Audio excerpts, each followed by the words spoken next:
Oh, hello there. Hey, everybody. Welcome in the B team on Jack Rabbit Illustrated. We appreciate each and every one of you joining us today. As always, I'm joined by Ben and Chad, the BBC, as we like to call ourselves. We appreciate everybody making us part of your day. Big shout out to Kubota Dealers of South Dakota with 9 locations across the great state of South Dakota. There's always a Kubota dealer near you to get yourself into some high-quality equipment to take care of, say, a snowstorm this weekend. Because let me tell you, I would have loved to have been in a Kubota this weekend instead of walking in just coated in that light snow that blew back in my face every time I tried to blow it anywhere. Kubota Dealers of South Dakota, they've got parts, they've got service for when you for after you buy your Kubota equipment for yourselves. So get yourselves into some orange equipment today. Thank you to Kubota Dealers of South Dakota for being our title sponsors at Jackrabbit Illustrated. And, of course, our show sponsor, the OGs, who've been with us the longest. We have Culver's of Brookings and Watertown. We're a better brand of beef, makes a butter burger better. Culver's, welcome to Delicious. They are the place to go. Get yourself a butter burger. Get yourself some frozen custard when you're in Brookings and Watertown, and get yourself the goddamn fries with some beer cheese sauce, please. That's the way to go. I am telling you, it is the truth and the light. You can even, and I'm telling you, dip the cheese curds in the cheese and get yourself a real experience. I'm pretty sure that's how you gain like enlightenment and see out your third eye and stuff is you do that. I started to exist on a whole nother plane after I did that. Love it.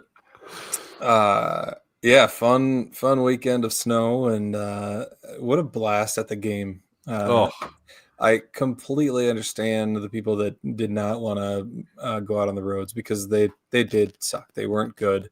But they were fine from Sioux Falls to I-29 was just fine. It depended where you're coming from. But I mean, and the thing is, like, people were just assuming the roads are going to be bad too. And so, yeah. I mean, that's a big factor. And the fact, we talked about how, like, SDSU hasn't played on Thanksgiving weekend in a long time. So people made plans. So don't blame him at all. Still got just about almost 4,000 people there. And for the stupid Grizz fans that are like, oh, geez, only 4,000 people there. Brookings is like a fifth of the size of Missoula. People have to drive to get to the games. And it's just different. You can't, it's not apples to apples. So I just don't care. I don't either. It was a blast either way. So like I would love for our playoff games to all be sold out for sure. Sure. But at this point, eventually people will make it a priority to make it to the games and everything else. Until then, I'm going to have a gas every time I'm there. I'm just going to have fun because they're always my favorite games to be at. And it's a dead horse. I'm tired of beating it. I'm not. I've explained enough. We've explained enough times to the Montana fans that at this point they're just trolling. So I'm not going to waste my breath with them. Right. And I had a blast. And guess what? The number of fans you have at your home playoff games does not win you a national title. Ask Montana. Hey, but Ben has a very good point. Like, a lot of us had zero plan to be playing this last weekend. I went down to Lincoln, watched Gronowski play, and I thought that was going to screw up the whole thing, but I was able to make both. And ooh, that looks pulpy. That looks like some good orange juice you got there, God, sir. there's so much goddamn pulp in it. So much pulp. Ariel wasn't looking when she grabbed orange juice for me. She was just looking for not from concentrate. It was for recipe. And best orange juice ever. It is not just with pulp. I don't mind with pulp. Never in my ever have I thought I was going to buy lots of pulp, because if I want to eat an orange, I'll eat an orange. And instead, this is like a weird, it's basically a fruit smoothie. It's like a meal. Does it take you back to your times when you were playing soccer as a kid and got the wedges? No, I did play soccer, but not old enough to get the orange wedges. Oh, okay. I was moved on to hockey and football by that point. We This will surprise you, but in rural northern Wisconsin, where there's a population density of less than a person per square mile, soccer, not super big. Right. Not the snob sport of the area. Yeah, they just wanted me doing something, when I was little. And football wasn't an option until I got to middle school. So back to the game. I did want to shout out the Pride. Thank you to the Pride for showing up and showing out. It was awesome to have them there. They make a difference, and it's just, I can't thank them enough. And the students that showed out, appreciate you guys, and the crazy ones that were wearing no shirt the whole game. I don't know how you do it. I couldn't do it, but kudos to you. So dead serious, I almost thought of putting it up where someone donated like $600 to Chase for the Alex's Lemonade stand. I'd have gone shirtless for the game. You should have. That would have been fun to see. I think that money would have been found. Sorry. Yeah, I hope not. Go ahead. I don't look that good with my shirt off. We don't need to. Yeah. Besides, then you wouldn't have got the invite. They'd be like, no, keep your shirtless A on the other side of the right, you lunatic. You stay out. You get out of here, you madman. Some people say whiskey's how you make that happen, and I would say that would help. Probably would have been the main strategy in that situation, because I've done it before. I've gone in a kilt painted blue and yellow before with Minotaur for Kyle Manette painted across my back. But I've seen pictures. Yeah. Back when I was in shape, it was a maneuver that was worthwhile. I don't know about today. The Rev says that if Brendan donates $600, he'll go shirtless for the SFA game this weekend. You're in Texas, so you'll be in the shirtless in the mid to high 40s. Oh my God. Yeah, a little different. Speaking of Rev, I'm sending him a picture I want him to know I'm sending him a picture right now for what I want him to do in Frisco if Stephen F. Austin doesn't make it. One other housekeeping note, shout out to ESPN for that feature they did.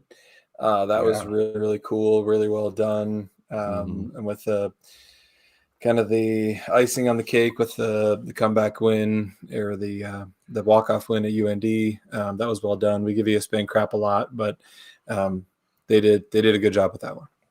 Yes. While we're giving shout-outs to non-football members, but big support members, shout out to the Shovel Boys and the guys that took care of the field. They had to have been sweating. 53 yards is no joke to run and shovel continuously for 3 hours and keep the lines clean. So shout out to those cats. Yeah, they were doing work. But so to the game, obviously the big story is Chase Mason. Man, he looked good. Just can't say enough about just how crisp and clean his passes were, and in the elements that were out there. It's incredible. And like the New Hampshire coach said, that's an NFL talent arm for sure. And it's just good to have him back. Like, obviously Jack Henry did good in replacing him, but it's just different with him in there.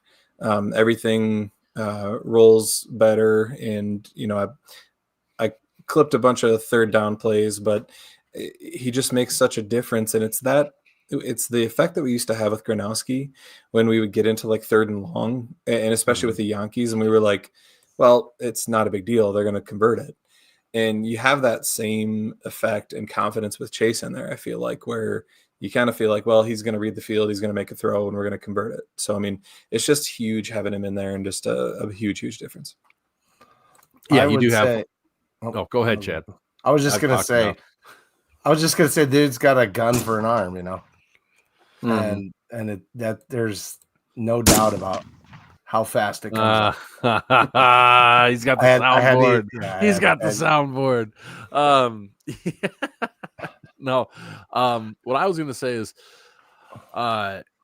just listening to some pods across the country here so far this week that have come out. For the people who haven't watched a lot of Chase, there was, and maybe just caught highlights of the game or whatever, kind of had the idea that he really was only doing short passes, and how's he going to handle having better footing and planting off his back foot to throw. Right. And it's like, yeah, the arm talent is underappreciated in those statements that he has.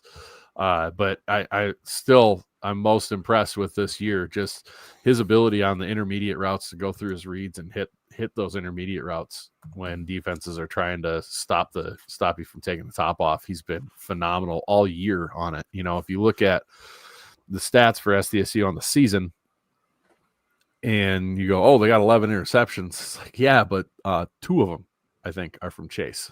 The rest, was when he wasn't playing. So some of those things being skewed, but just the bounce that he brought to the team. And I think you can attribute that to Chase being back, but you also attribute that to the weight being off the shoulders of the of making the playoffs and the expectations that there is with the program and being a Jackrabbit and putting on that uniform with what comes with that now and what the expectation is. And you could just tell that weight of making the playoffs was off their shoulders, and they were having fun playing football, and that was so huge. And I think it's going to mean a lot going into this week. Yeah, and honestly, I mean, if you think back, they haven't. I don't know. This team hasn't looked like they were having that much fun since, I don't know, maybe when they were beating up on Mercyhurst or something. They look tight. Yeah, they looked tight for a long time. Maybe I suppose against UNI they probably had some fun. Murray State too, but ever since getting beat by NDSU, they've looked really tight in every single game since then. And yeah, like you said, it was just, you could tell the body language was absolutely different. And it was really cool to see. Another huge difference I think we're seeing is the offensive line is just playing very, very well. And, obviously it helps having Chase back because the defenses have to account for his arm a little more. But I think that even without that, you can tell, and in the UND game, you could see it too, that the offensive line just looks different. And shout out to Nate Adams moving into center, and he's been huge, no pun intended, but he just has looked really good, and it's made the offensive line look different, and it's made a big, big difference in the way that the running game has looked. Yeah, I think putting someone as veteran as him at center, who's played as many years as he has, all conference caliber player. There's a lot of responsibility on the center. He's the quarterback of the O-line, and just that experience, I think, leads to a little bit better push up the middle and everything and because he's not thinking as much, he's just playing. Whereas, maybe Willenbring was thinking a little more and playing at guard. He's able to, for now, utilize his athleticism and his talent and not have to think so much, and he can just block. And I mean, when players are thinking, you're not playing fast. And then that, especially at center, that D tackle is into you right now. There's no thinking around that. So I think that was super, super important. It's been night and day, and some of it too is, play calling a little bit, I think, because they've adjusted to what we have as well. Which, you can say, I wish we did. I wish they did, they did now. And that's what counts, because you're in the playoffs, and the only thing that matters now is the game ahead of you, and they are playing at their peak right now. And that is such a good sign going forwards here, going into this game in a hostile environment, because, if you are able to run with the volume that they've ran the last 2 games of 30, 40 or 40 rushes or 50 rushes, whatever, and putting up 200 yards rushing, you want to suck the energy out of a stadium. You just pound that down the field 2-3 drives, and then have your quarterback hit some big throws when it doesn't get you into really favorable third down positioning, and it just sucks the life right out of a stadium. And that's going to be important because that place is going to be a rocking.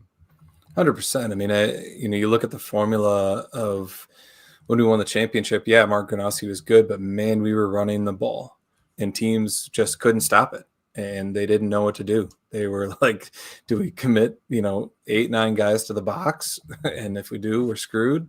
And you're going to see that the same thing with Chase. And I think that it'll be interesting to see what teams do now that our running game is looking better, because I think that's one thing. As when we were 7-0. We kind of saw the chinks in the armor, and that, still, our run game still doesn't look that great. It's looking good now. And I mean, they showed it against UND, who is a very good run defense. And so, I mean, that's huge heading into this playoff run here. And I think, I think the A team mentioned, whether Loffridge was injured or he had some confidence issues or what, but the guy just looks different. He looks like he did in the first 2 games of the year, and he's playing really, really well right now. Shout out to him for crossing 1,000 yards, and I think last week he crossed 4,000 for his career, which is cool. And then you got Johnson and Basinger continuing to improve, and then Blair coming back. When you got 4 guys you can roll in there and keep them fresh, it makes it tough on teams. And I think that just bodes well for this playoff run here. It's going to be tough to stop this offense, I think, with Chase in there for sure. Yep, getting healthy and peaking at the right time, because like Alex Bullock, he's been really big ever since Ogroski went out and has been great. But unlocking Graham Goring these last couple games, and not that he's played bad the whole season, but like these last 2 games, he has been a stud. And having those 2 threats plus Kuntz back there or in the games now and utilizing the tight ends more has really, really made this offense dangerous. Just with the way this team's playing, the way they seem to be peaking, I don't think you can really season-wise look back at the whole season and get a real grasp of what this team is right now. They're playing at a different level at the moment. And granted, I get it. It was New Hampshire, but they also did it up in Fargo, or not up in Fargo, up in Grand Forks with Jack Henry in there, who he's not bad, but he's not Chase yet. He's got time. He's a young buck. He's got time to grow into that.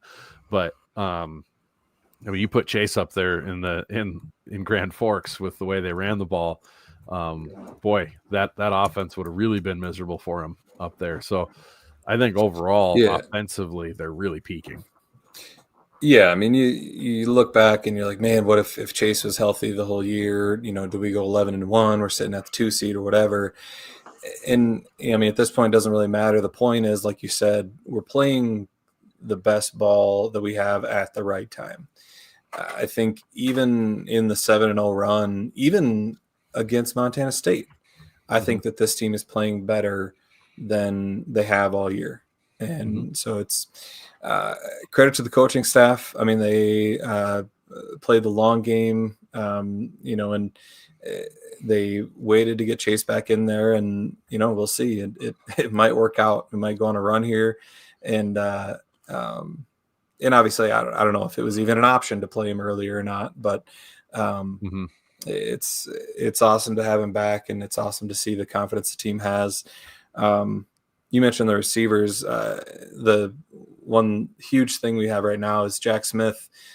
He's not a young, green freshman anymore. He's got a lot of games under his belt now.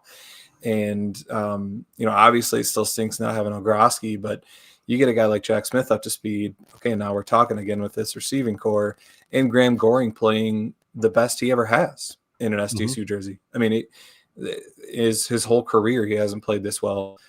So he's got really high confidence right now. And then Alex Bullock with the consistency.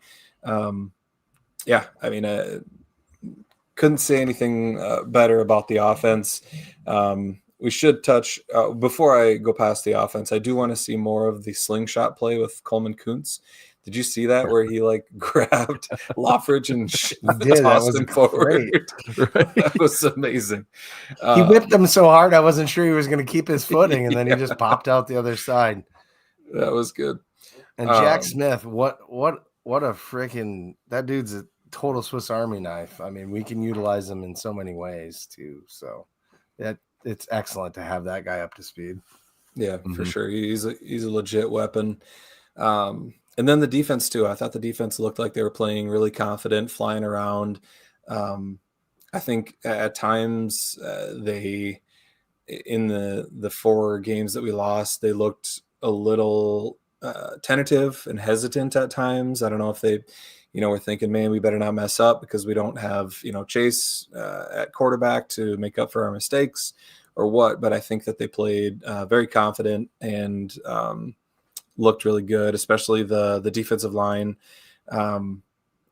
It's definitely not as deep as we have had in the past, but the guys that are in there for the most of the game are very, very good. I love watching Logan Green play. He's not going to fill up a stat sheet, but man, that guy is a beast and like a problem for offensive lines.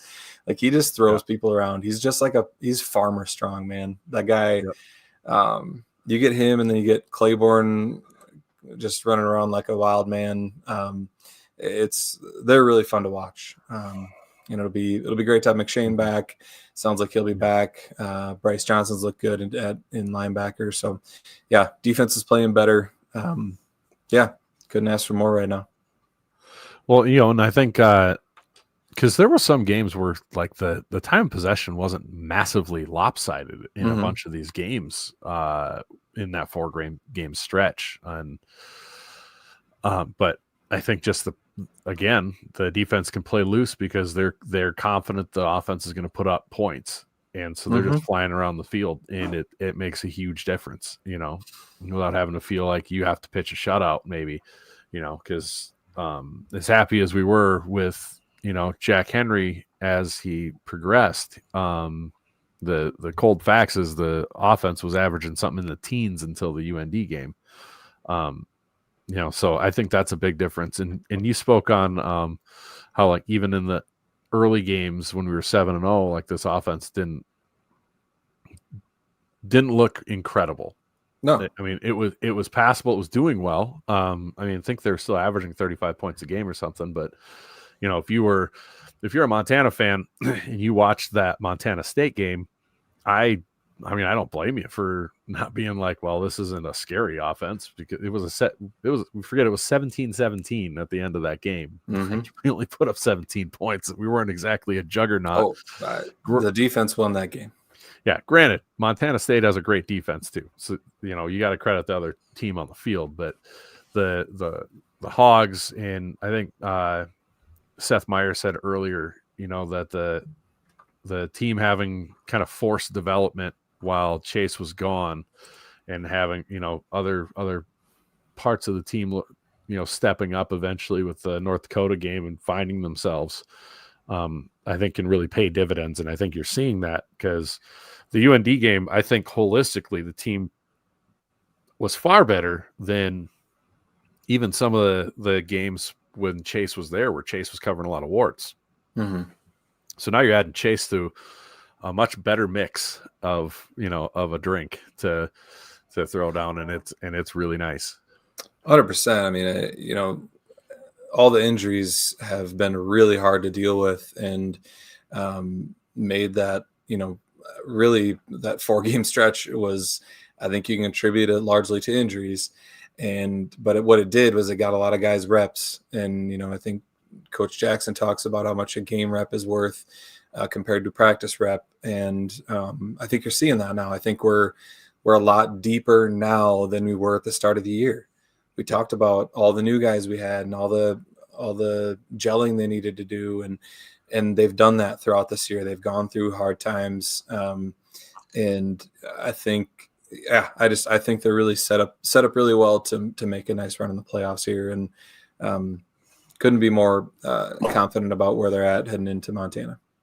We remember, the championship run of 2022.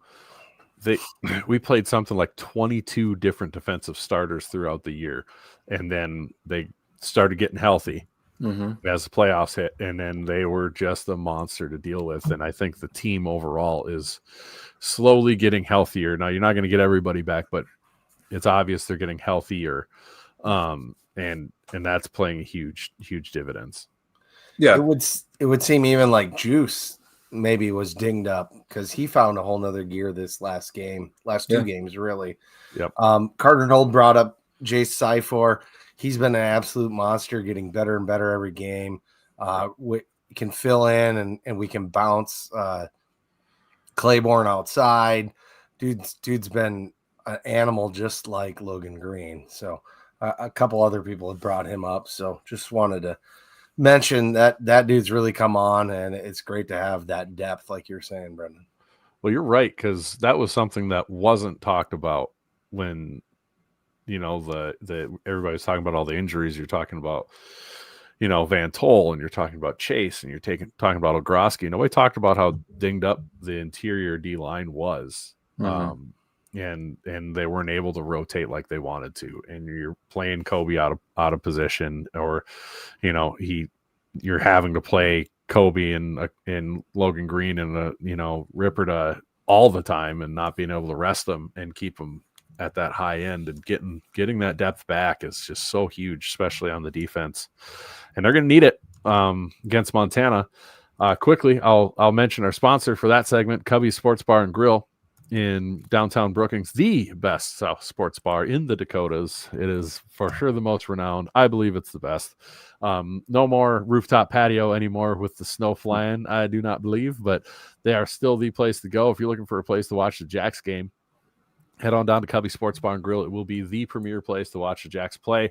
I think that's pretty much a universal truth that's been known, but if you can get down there, get yourself a jacked up game day burger from our other partners, Hadrick's Ranch, that are supplying the beef there. Beautiful marriage of sponsors there to get the jacked up game day burger, or get yourself some nachos, get yourself, the Chislik, get yourself the beer that they've got on tap. I mean, it is just an excellent place to go. They will treat you right. Head down to Cubby Sports Bar and Grill and catch the game. And just a selfish plug for Jackrabbit Illustrated. If you go to jackrabbitillustrated.com and you live far away from Cubby's, check out the Jackrabbit Illustrated Bar Network that we put together last year. Always looking to add more. So if you know of a place that bar or anything in your neck of the woods that has always got the Jacks games on, kick them our way so we can put our name on that list so Jacks fans know where to go to watch the game if they can't watch. And Raphael asks, apologies, what is SMDMM? That's Scared Money Don't Make Money. That's our Wednesday. That's our normally Wednesday show. Will be on Thursday this week. So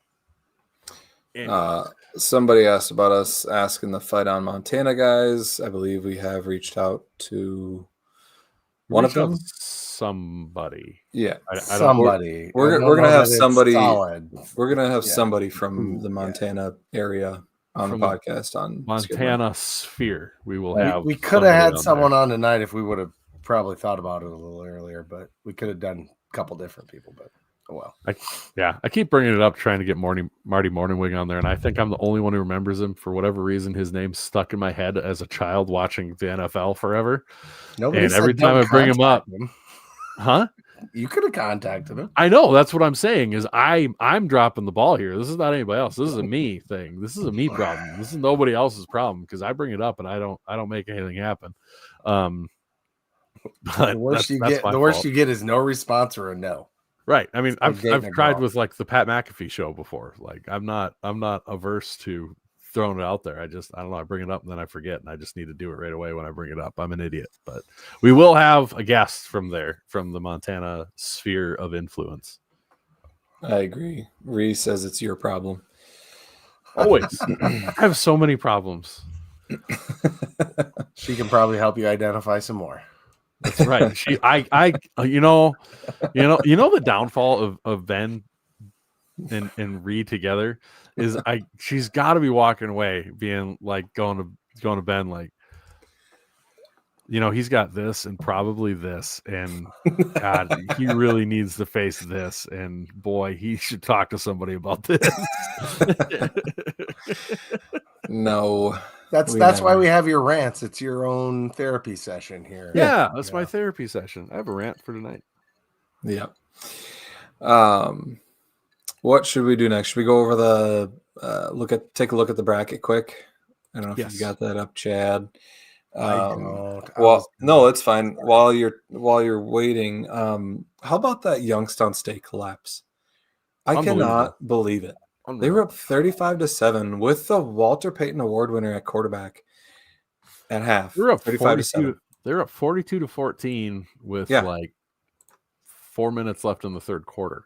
That's wild. I just don't understand how it happened. To be fair, yeah, we can't talk too much. I mean, we are going to the place that is the. But that was at home for Youngstown State. That's what's even worse. Like, they were at home. I mean, we do have what we did against Illinois State. So yeah, there's also that. But for it to happen in the first round of the playoffs at home, it was just wild. But you had Illinois State taking care of business against Southeastern Louisiana. They go to the Slaughterhouse up in Fargo. Good luck with that. Chad, if you want to zoom in a little bit there. I'm working on it. My computer is not cooperating right now. You're fine. That'll be an easy one for Polasek to be able to pound home the point of being locked in after how Illinois State gave him a fight through the third quarter. So I don't see much hope for the Redbirds in that one. Yeah, I would think there's no chance that they're not going to take them seriously after the way they played against them.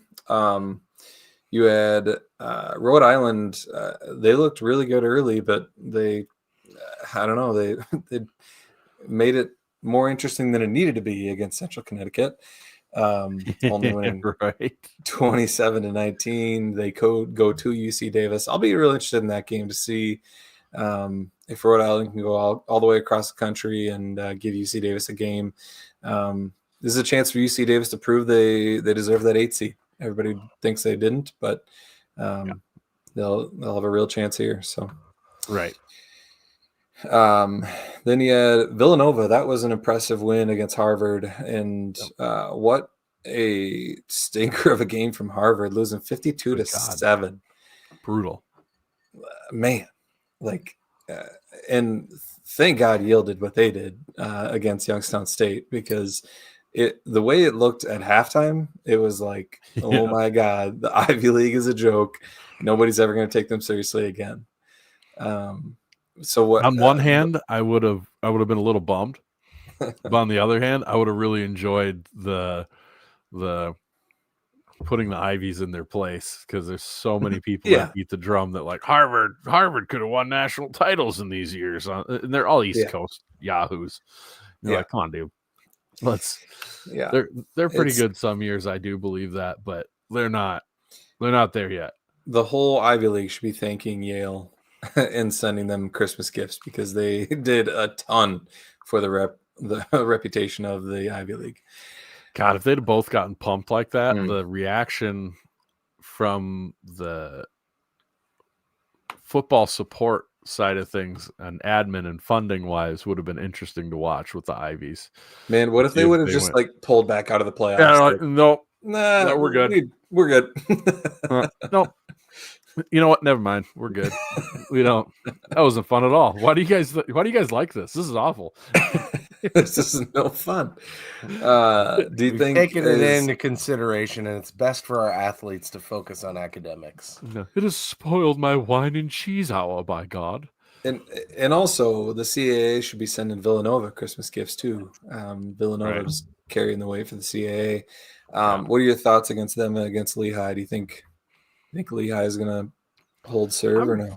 Really interested in this game. I do think Lehigh is good, but also so far the teams from your non-power conferences of the FCS that have been good have either laid an egg, like Tennessee Tech turning the ball over 6 times to North Dakota, or Harvard getting pumped by Villanova. So it hasn't been great showings from those teams yet that we were kind of excited to see. So I'm curious. I'm kind of leaning on the pattern, however, of when a team like Villanova is supposed to have a tough game and then they destroy them and they go in and everybody's like, oh, well, they scored 50 points last game. They're going to win against Lehigh. Then Lehigh's going to dump truck them by like 30. Like I got a weird feeling Nova might come into this little overconfident, feeling like they're proven right about their CAA feelings towards Harvard, and they're going to have the same feelings towards a Patriot League team. So I will be watching that. I'm really glad I got the TVs that I got in the shop to throw on as many games as possible. Yeah, I mean, it'll be really interesting. I mean, that's a Lehigh team that beat Yale 31-13 earlier this year. Right. And so I don't think they're a joke. I think their offense is really, really good. So I'll be interested to see how that one goes. UND. Go ahead. I do see the comments from our buddy ROT saying these conferences are trash, and I see these comments. You know what? I'll save them. I'm going to save that. We're going to have a timer on that. We'll talk. I don't need to interrupt the bracket, but we'll talk about. We're going to have a conversation about. Okay. That. Well, when we finish the bracket, we'll talk about that before we preview Montana. Chad, you're on mute. Yeah, that's fine. You mentioned UND taking care of Tennessee Tech. Tennessee Tech was thinking they should have got a higher seed. Don't have much of an argument anymore for that. That game for Tennessee Tech was like an at-home version of our game against JMU. Yeah. You just can't keep the ball in your own hands. You hang in there despite all those turnovers, but eventually your defense wears down and gives up a bunch of points. And did they have 10 turnovers? Because I think we had 10. We had 10. I don't think they quite had 10. But thank you for bringing that back to the forefront of our minds, Scott. We really appreciate you're the one that did it. I was vaguely. I didn't bring up the exact number. But so UND goes to Tarleton State now, and may or may not have Kaminsky at quarterback. He's in the concussion protocol. I would be surprised if UND goes down there and wins. I think Tarleton will take care of business. But yeah, I'm in that boat as well. Hard to argue. UND does have the advantage that they have Romfro, who used to start for them before Kaminsky. But even then, I wouldn't want to be going to Tarleton with a backup. With no offense to Romfro, he was not great, and Kaminsky hasn't been, All-American, but he's been better than Romfro was, and I would not feel comfortable going into that game if I was them. But there's room. He's in concussion protocol, and they did say he's looking pretty good so far. He's got other hurdles to come back from, but it sounds like they're either playing the game and playing like he's going to come back, or there's actually a chance he'll come back and play. Yep, and then we had USD taking care of Drake, 38-17. But, at halftime, that game was still in question. Obviously, they did what they needed to do in the second half, took care of business, but they're not going to be able to play around like that against Mercer. Mercer is a very good team, and this is another game that I'll be very interested to watch, obviously, because if we win, it'll determine who we play. But it'll be real interesting to see what they can do on the road down at Mercer. Yeah, no, that's a big one for the SoCon and for Mercer. Mercer feels a little bit Furman-esque from when they went out to Montana and gave them all that they could handle there. A little more offensively geared than that Furman team was. I think they're capable of potentially making a bit of a track meet, which USD does not want to have. It's going to be an interesting watch. I lean Mercer, but I would not be shocked if USD wins that game. Yep, and then we had Abilene Christian taking care of Lamar, 38-20, and they go to Stephen F. Austin. This will be another very interesting game. I am not sure which way I'm going to go on this one yet. Yeah, it's a rematch, right? And a rematch of a game that Stephen F. Austin, our old pal the Rev, had his team had it in hand, and then they kind of pissed down their leg against Abilene Christian in that one. And it's going to be a tough one to predict to me. I'd lean SFA just because they're home, and if I'm Abilene Christian, I'm not sure I'd want to try to beat them twice. That'd be unfortunate. But also, it is the Grimace Championship game. All Abilene Christian does is beat ranked opponents, so who knows? I tried to say it was a Grimace Championship game. Joe said no, but he said that they already determined that in the regular season. But yeah, I don't understand. How does that work? Like, I don't know. I think it's like fantasy football where you got a regular season champion and then you got a playoff champion, and this would be the playoff championship. But all right. There's fantasy football, but then in real football, as it's aligned as a conference, your conference champion isn't redecided in the playoffs. Your conference champion's decided at the end of the regular season. Let's not act like the Grimace League is a real thing. Well, if we're gonna play that, it's then it's a. No, I said it's like fantasy football. No, it's not a championship game. Anyway, and then we had Yale, obviously taking care of Youngstown State in that wild game. So they go to Montana State. I would be really surprised if they push Montana State. I think Montana State's defense will take care of business. Montana State's defense is a little better than Youngstown State's defense. Slightly. I mean, we could have an all Grimace national championship still. Could. Then you'd have to really rethink your rules. Right. And Jim Poppin brings a good point up. It's Joe and Sean. Does it ever really make sense? No, probably not. Can't argue with that, man. Probably 3/4 of our listener base are like, what are these guys talking about? So that's Hack City Pod. I think our listener base knows. Yeah. All right. So you wanted to talk about something about conferences? Right after he takes a full drink of water. Timing's everything. Well played, Ben. Well played indeed.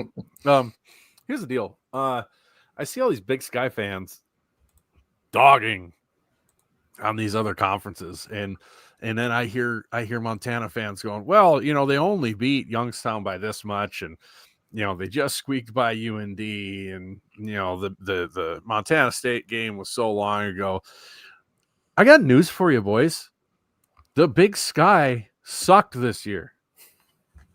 Sucked. If you're mad that Sac State didn't get in the playoffs, I need you to go outside and put some snow on your forehead and cool down the fever. Okay? Like, I heard that. Like, they kept out like Tennessee Tech or the other Ivy League kept out Sacramento State. That was Sac State not getting in is not the problem. I'm sorry. The entirety of the Big Sky has two really good teams, one pretty good team in UC Davis, and that was it. The end. Like, let's stop this game of the Big Sky was so good. Go through Montana's schedule and go through how many ranked games they had. One of them was North Dakota. And by the way, they played, I think, 9 home games, 8 or 9 home games this year. I think it was 8 home games this year. And you have the audacity to poo-poo anybody's wins, period, against ranked teams, especially a team that won 3 ranked games on the road, which Montana doesn't even know what the outside of Wa Grizz looks like. They just live there right now. I mean, what are we doing here? Are you serious? Like, this is a rant, Stealthy Monkey.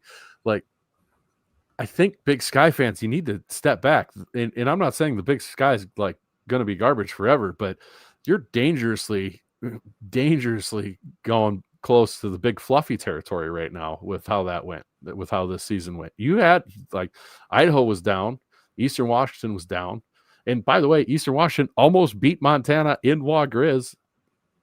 I mean, what are we talking about? It's the weirdest, most lack of self-aware.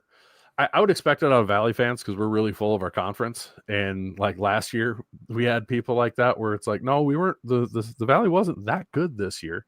You had NDSU and SDSU and USD was good, but everybody else was a bucket of muck. So let's not pretend like it's some grave just offense to leave out a Sac State. Like, are we freaking serious right now? I'm not interested in watching the team that couldn't even get to 8 wins in a soft Big Sky this year make it into the playoffs. Like, could they have won? In the argument that I get so tired of is, well, they could have went undefeated against, Tennessee Tech's schedule. Sure. But guess what? They didn't play that schedule. And guess what? They didn't win enough games to get in the tournament. Because if we're going to play that game, then what? Who's stopping?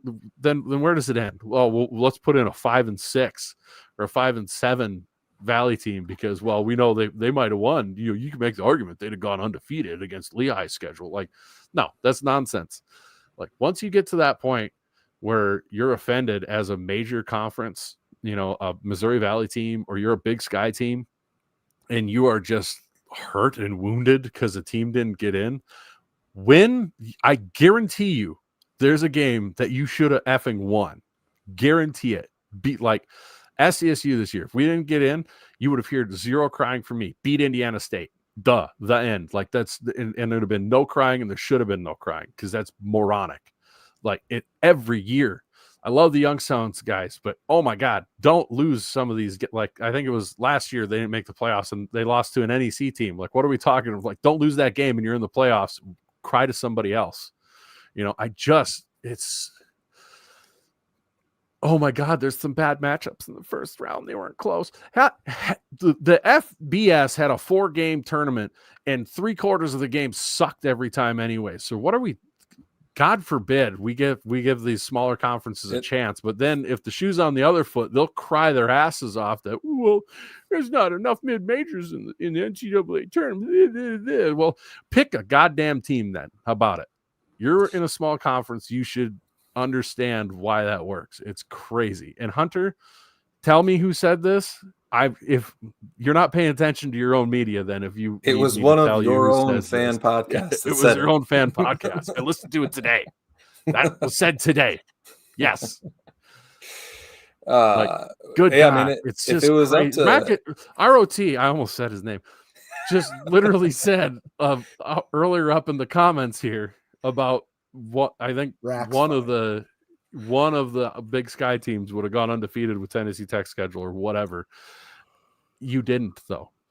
You could have won. You had games. You had the opportunity. If you're in a big conference and you don't make the playoffs, that is on you so much, because you have every opportunity in the world to win the games that get you into the damn playoffs. That's why I have no sympathy for you. You're the trust fund kid who has the opportunity of driving 15 cars and you wrecked 6 of them. So no, you don't get to go race in the big race because you couldn't keep the damn thing between the lines. Holy shit. Like, and we're going to cry for you. Meanwhile, the Tennessee Techs of the world are trying to hop up a Honda Civic to compete with these supercars. And you're mad that they got in the race over you after you wrecked 7 times. Like, what? Stop it. Just stop it. You be mad at your season. Be mad at the losses. Be mad at your team. Don't be mad because a 10-win team got in. That's so dumb. Sorry. We restarted the timer. That was a good one. Good rant. Presented by Brendan. Brought to you by Mensch Greenhouse and Flower Shop. Like there's a balance, but you've got to deserve getting in on top of being one of the best teams. You can't just be, well, we know they're pretty good because they lost a bunch of close games to the good teams. Okay, did they win them? No. Okay, and they lose one to somebody they shouldn't have. Well, yeah, but that was okay. Then tough shit, dude. Like, you don't deserve to be in. There has to be a factor of deserving. Yeah.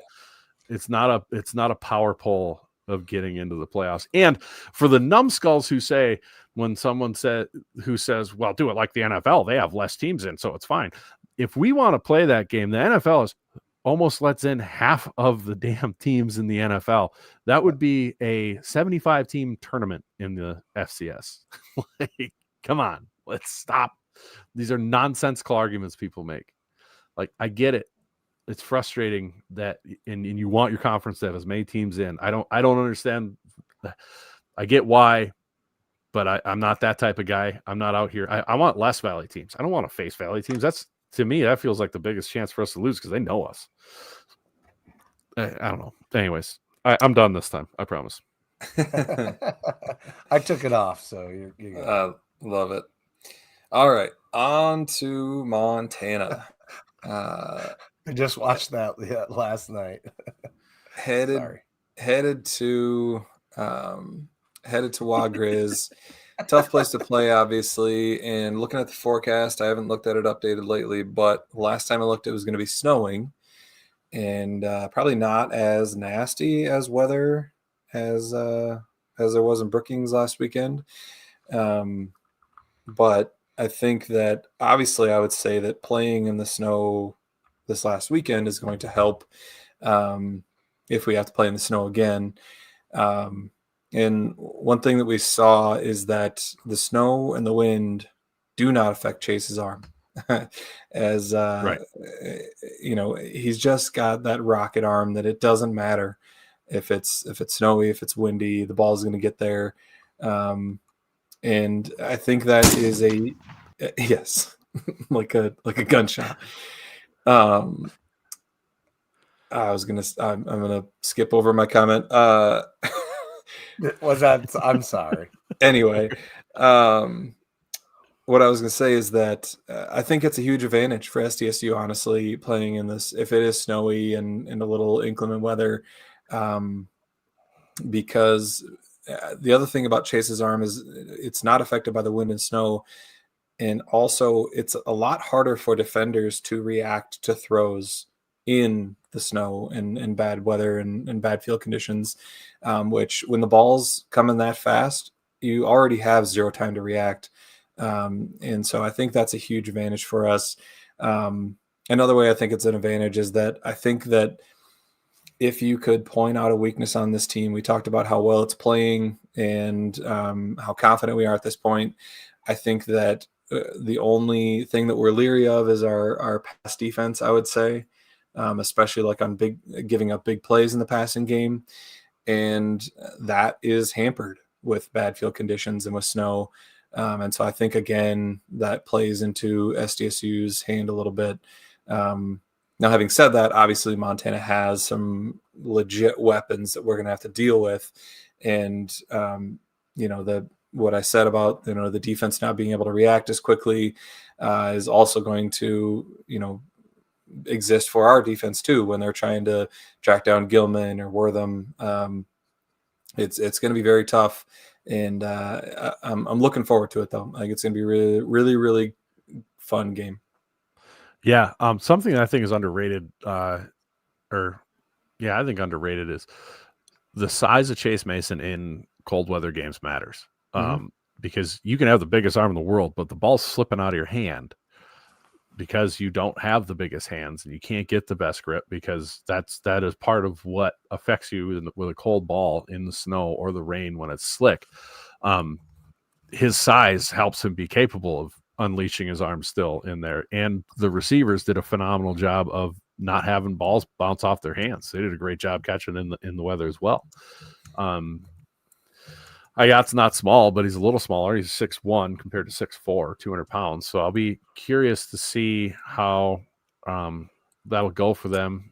I think it'll be a huge challenge for our defense in weather, just because they do have so many weapons. Just like us, Gilman is a monster.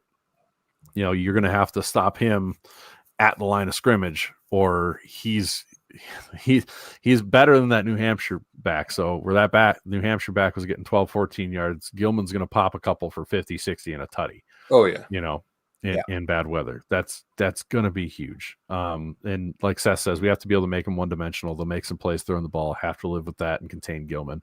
You got to contain one or the other, really. I don't remember who the defensive coordinator, I just watched a clip of him talking about it. He said the way the game's evolved, I used to think that you have to shut down the run.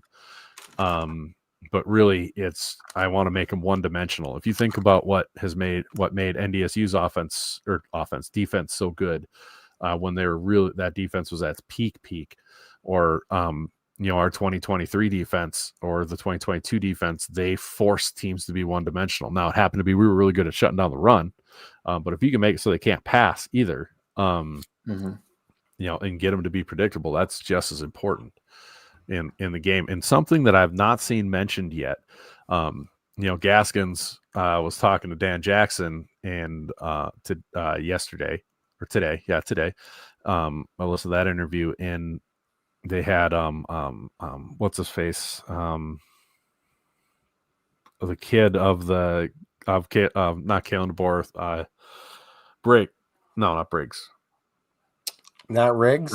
Riggs. There it is. Yeah. Riggs. Yeah, his son. They had him on there, Riggs, and he was really he was really impressed with, how studied up Jackson was on Montana. Well, we forget for the last how many years Dan Jackson has been going against Bobby Hauck's offense and has been the defensive coordinator at Idaho and has got a pretty good feel for that team. He's got a pretty good feel for going in there. So I think that's a huge advantage. There's not very many times you get to have someone who was the defensive coordinator facing them in their conference year after year, be your head coach, and be able to prepare you for exactly what it's going to be like.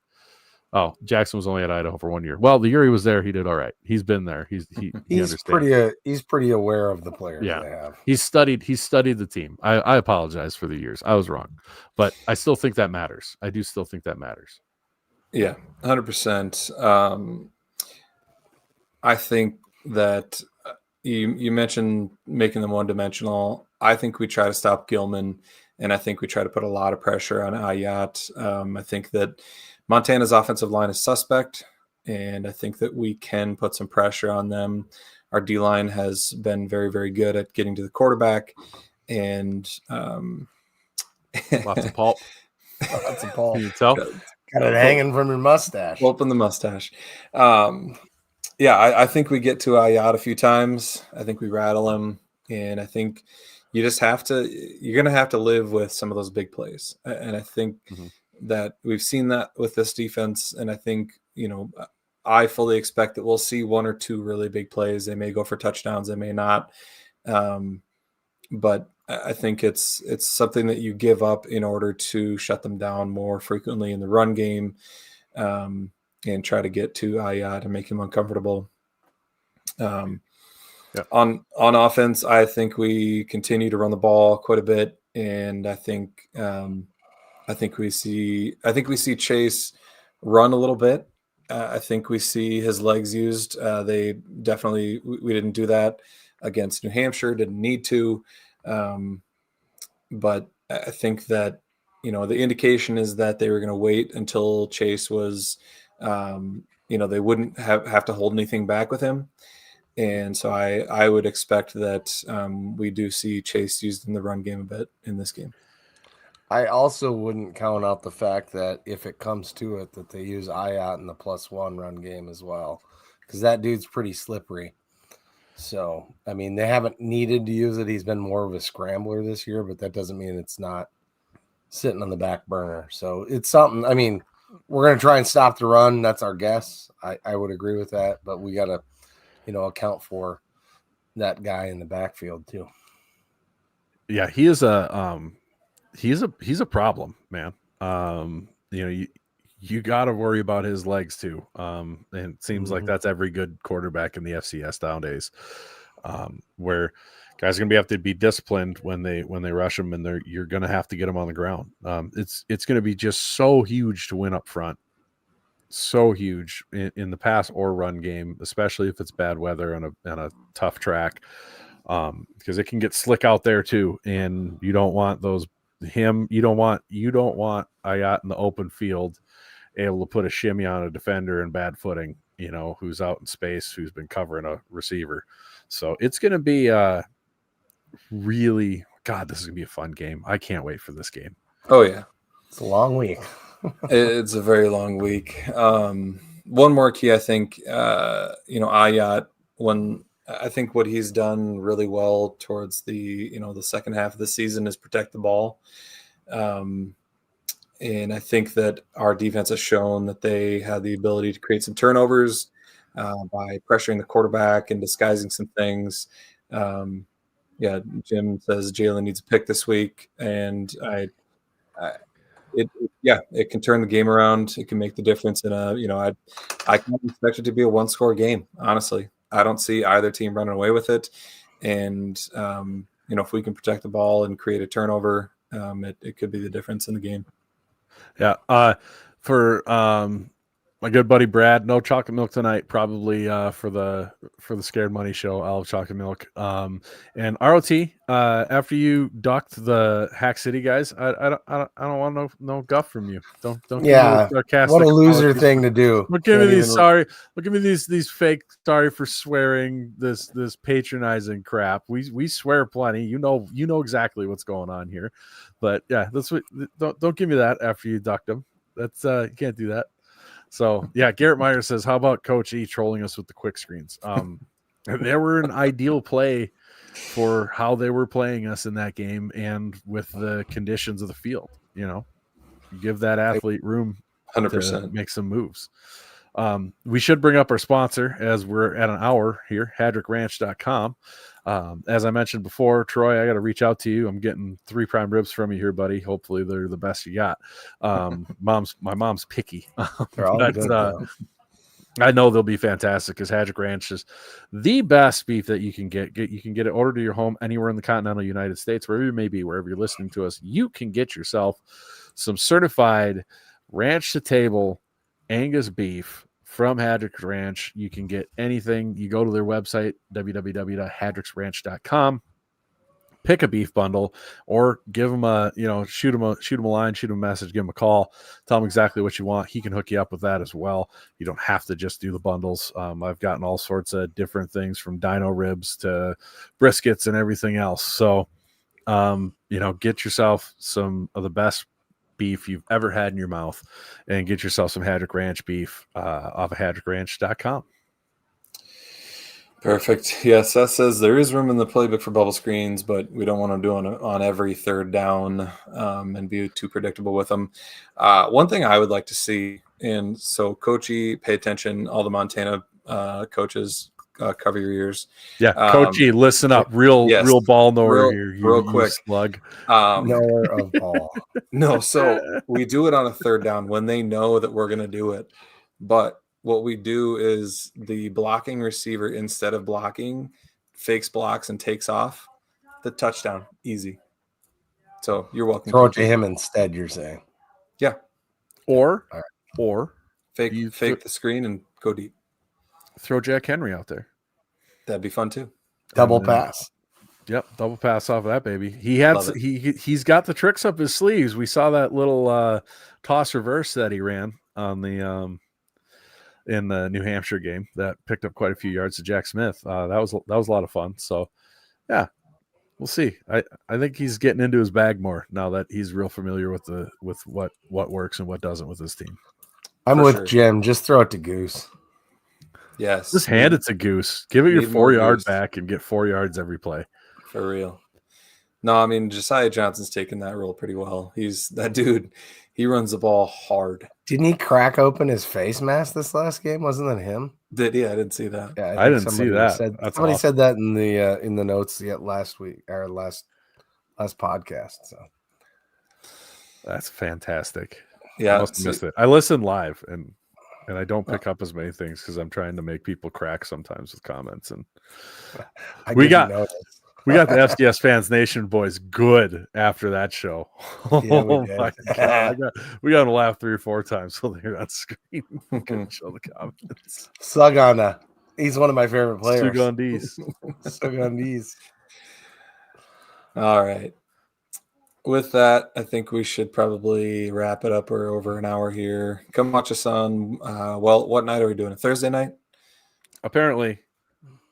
Thursday night. Scared Money Don't Make Money with unnamed Montana guest.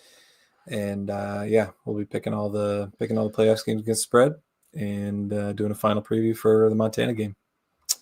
Like Jim says, like we always say, go big, go blue, go Jags.